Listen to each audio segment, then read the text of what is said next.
Hello there, Heartmain fans. Thank you for coming to this solo episode on transforming enemies. It's not a topic I was expecting to discuss, but after my interview with Karen this past week that I shared with you this week, I know that this is one of the key steps to spiritually maturing, which is the theme and the topic for this week. And Karen talks about it deeply within starting to communicate and work with perpetrators and anyone that's healed from sexual trauma, abuse, knows that this is the fire we must step in, is addressing and confronting the abuser within ourselves, the abuser that has entered our psyche, and showing love, compassion, and respect. And so grab your cuppa. I have iced tea today. Maybe you're enjoying your commute, but wherever you're at, I'm going to offer some ways, some steps to start transforming your enemy. And maybe that enemy again is within yourself. Okay. So every great religion talks about this. It's one of the key steps we teach our children is to respect thy neighbor, respect the neighbor, respect your fellow human. Sometimes it's love. Different people might find different angles, entry points into that, right? I find it easier to respect you. I find it easier to love you, but I don't respect you. Whatever angle is going to help you start to relate to that person on a human level, go for it. And those are, to me, two gateways. Okay, I can't love you, can't like you, can't love you, but I will respect the fact that you are a life form. You are a human. Or I love you, I can like you because you're human. And obviously you are a living, breathing thing, but I can't respect you. I must say that you can love someone, you can like someone, you can respect someone without necessarily doing those things with some of their actions or some of the ways in which they present themselves in the world. And that's one of the things that yoga teaches us with Namaste, is being able to salute within someone, that there's a knowing that we're all connected, even with the enemy, someone that's deeply harmed you or the world, that we are connected to that person as well. The very fact that their actions could harm us is an indication that we are connected. Okay, so how do we start, especially this day and age, how do we start to transform our enemies and neutralize them? And this is what the Yoga Sutras talk about. In the Yoga Sutras, first chapter, 33rd verse, there's a sutra. Remember, sutra is coming from the word suture, so to heal or to mend the mind. And it's a very pithy, short statement, but this one's not so short and pithy, but it's one of my favorites. And it says, cultivate friendship, make friends with those that have a blissful and content nature. So a lot of talk is about vibration. You're making friends with a certain vibration of being. So making friends with those people that you can see are relatively balanced in their contentment and able to express and live in that contentment. Make friends with them. Then it says to have compassion for the suffering, for those that maybe aren't on that contentment level, that are really suffering in their vibration. They're really low, ashamed, maybe not having such a great go of it in life right now. Have sympathy, have compassion for those. Okay, we get it. All great. Again, spiritual teachings talk about compassion and trying to form some space and meditation on suffering. Okay, others and ourselves. Then it says, be entertained or find joy with the virtuous, with the wise. So in my opinion, Brecht talks about this, that all education has to be enjoyable. If it is not, then it's not really education, it's oppression. Okay? So, and this is a key ingredient to us really learning, understanding something, is being entertained or finding the joy in it.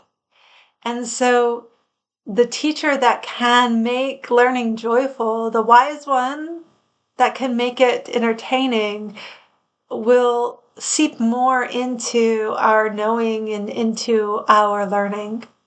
So seek teachers, seek wise ones that are entertaining to you. Not entertaining in this way that our culture tends to ramp things up and put it on, like overdrive. It's like a really nutritious entertainment rather than, say, snack food entertainment. Okay, analogy with food on that. So seek entertainment and seek joy in the wise ones. Now, the last one is where I want to spend a little more time.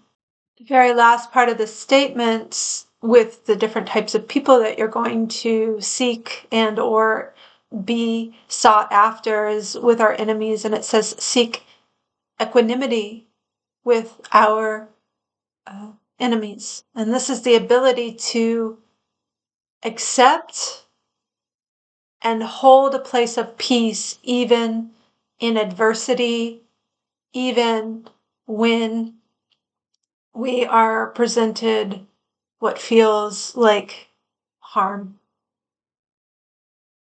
and is in reality could be very harmful. It's often why enemies are our enemies, not always, but there's this perceived, whether it's real or not, harm that they're causing.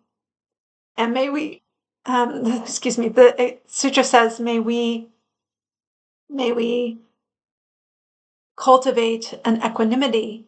And all these things towards the content ones, towards the wise ones, towards the suffering, and towards the enemies, all of these will start to help us create yoga and meditation. But let's stick with this equanimity to our enemies. Now, how the heck do we do that when we're being so hurt, even if it's a perceived hurt? And this is where it becomes important to have a practice and start to practice. I talked about this with forgiveness practice. And one of the biggest practices that helped me when working with the enemies of my abuse. And so I used loving kindness meditation. At a pretty young age, I started to meditate and would send love and kindness to even my enemies. And it's not that I was even feeling it greatly, but what it makes you do is meet those places of your own hurt that you're going to have to feel and understand greater to move through them. So I can't feel love and kindness for them, potentially. Why is that? And it's because I am in great pain, and they've caused this pain, right? And it's their fault. And then my own anger and my own protection of my ego will start to fixate on that pain and them as an enemy,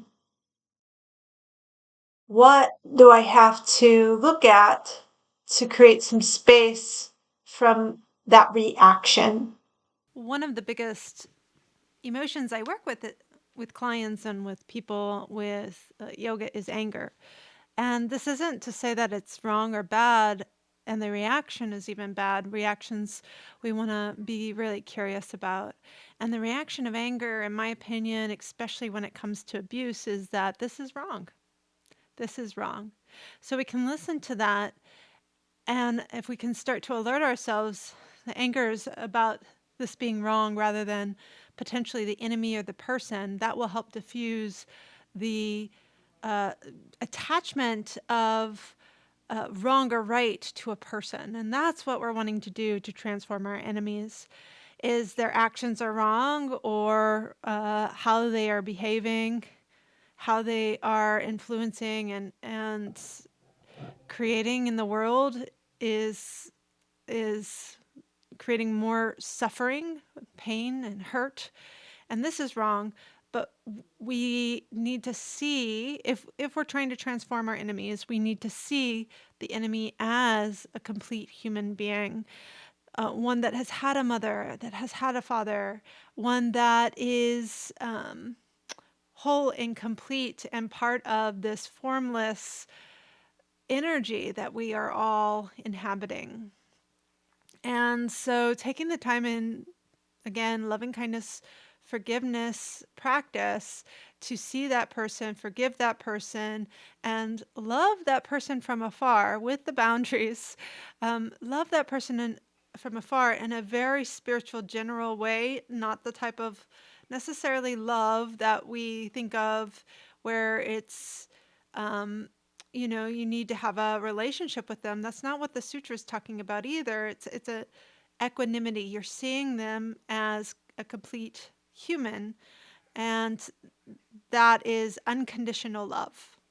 The loving kindness, forgiveness meditation is pretty uh, straightforward, but it requires you to sit in the vulnerability and sincerity of what it would feel like to mean this. And it doesn't mean that you feel it, or there's lots of things that come up, like I have already talked about your own pain, your own anger, your own kind of a sense of nothingness, maybe no feelings, numbness, shock. All of these things will start to come up.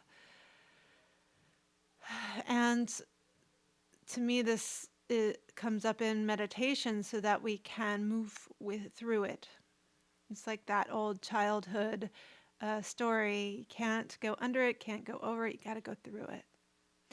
And so the loving kindness meditation is very put simply. There's lots of variations and there's more intense or extensive variations than this. But may this enemy, whoever it is, may they be happy, may they be healthy, and may they be free. That's it. May they be happy, may they be healthy, may they be free. May they be happy, may they be healthy, may they be free. And as you say that, you'll start to feel more free from the bondage of that pain and hurt that they've caused you. But it requires you to feel it first. It's really difficult. And to breathe through that or cry through that, whatever that looks like for that moment and genuine, real moment. All right, the last part of this I want to talk about, which Karen hinted at, or not even hinted at, she talked about in great detail, but I think that this sutra is actually talking about as well, is the inner life within ourselves. So this is outside of ourselves in our environment, but it could be true within our own inner world environment too, that we are going to meet these parts of ourselves. We're going to meet the wise one within ourselves, and we want to be entertained by the one that is wise within ourselves. And a lot of the work that I do is developing a relationship with this wise one within us. I was taught that through Cindy Albee, who I've also interviewed on the podcast. My very first interview was with Cindy. and developing that relationship and tuning into that and how to listen to the wise one more and be entertained. Think about being entertained and learn through that wise one how to move through the world. And friend, like your friend, how you can be a friend to yourself and find that friend within yourself to um, contentment, the content one, the parts of yourselves that can be content and full of gratitude, making friends with that more.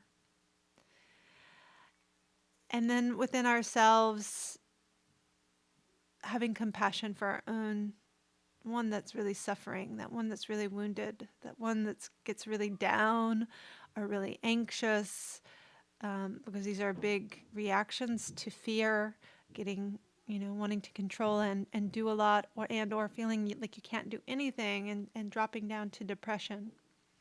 And getting swung into those two extremes, having compassion for that one that's suffering in that. And then finally, of course, transforming and becoming uh,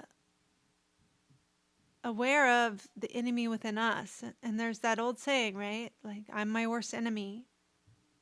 So the enemy within you that's sabotaging you, wounding you, that's harming you, showing some equanimity. To me, this goes back to shaming, really, and making something wrong or someone in their whole existence wrong. That's where we get in trouble, whether it's a person outside of you or within you. I'm wrong. That enemy usually is either saying that, or you look at the one part of you that's sabotaging you or harming you, and you say, that part of me is wrong. And if that part of you is wrong, that means you're saying to yourself, I'm wrong. And there's shame. So instead, having some equanimity around this part of yourself, you're not wrong, but the behavior and the way that you're harming me right now is not okay. So let's think about this. Let's breathe through this. What are you needing? What are you wanting? What's going on here? Especially the inner one. You don't have to necessarily ask that of the outer enemy, but more seeing the outer enemy as a complete human being within ourselves, seeing that part of ourselves as a complete kind of essence of ourselves trying to survive. You can think of it like that. It's a part of ourselves really trying to help us survive. And showing a little bit of that space and respect of, okay, I see that ultimately in your essence, you're wanting to survive. Same with the outer enemy. I see you ultimately in your essence, you're a human being, part of the whole. And same with this one that's harming you. You're part of this whole. You are part of my being and my mental scape.